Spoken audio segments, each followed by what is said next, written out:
La bourse de Shanghai ouvrait en légère hausse ce lundi matin suivant les résultats de la semaine dernière sur les marchés américains en attente de la publication de données économiques. L'indice composite de Shanghai gagne 10,39 points. La bourse de Shenzhen ouvrait en hausse également à 1822,22 points. Hong Kong a ouvert lundi en hausse sur sa lancée de vendredi.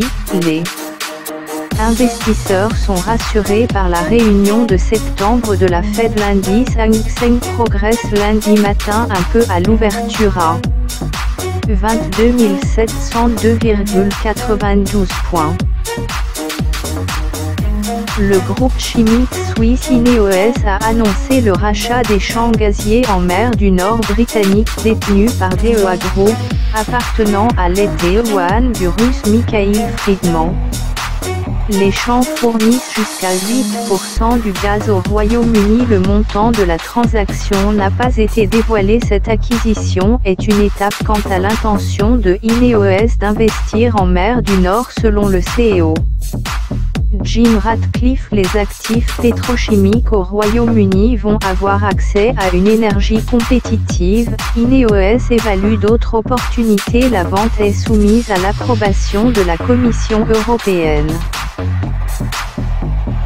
Le pétrole était à la hausse lundi en Asie, en raison de déclarations de l'OPEP sur une augmentation de la demande. Le cours du baril de light sweet crude gagnait 0,93% dans les échanges en Asie. Le baril de Brent européen s'appréciait à 53,06 $. Après une légère hausse à New York vendredi mais une baisse à Londres sur l'Intercontinental Exchange.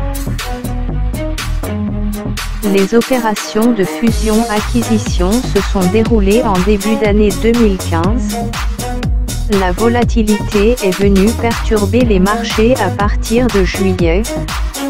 Mais l'activité enregistrée début 2015 reste solide, avec 258 IPO, soit une diminution de 11% par rapport à 2014. Sur la même période de 2014, la bourse de Londres reste la première place boursière sur l'année.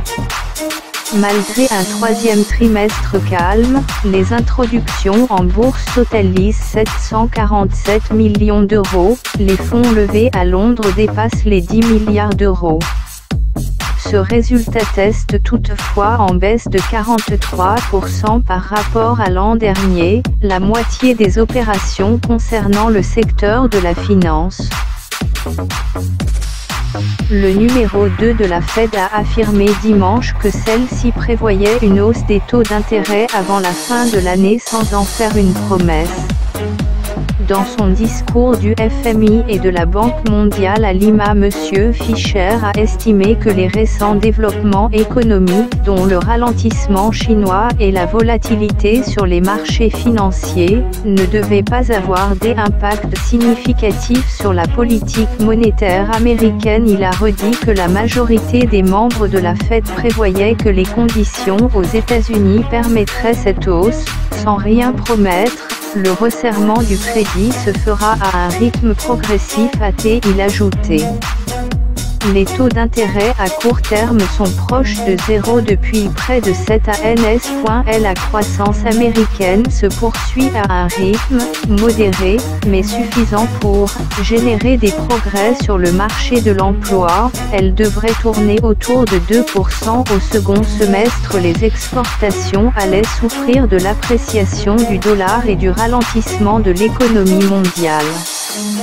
L'impact négatif prolongé sur la croissance sera compensé par les dépenses des consommateurs.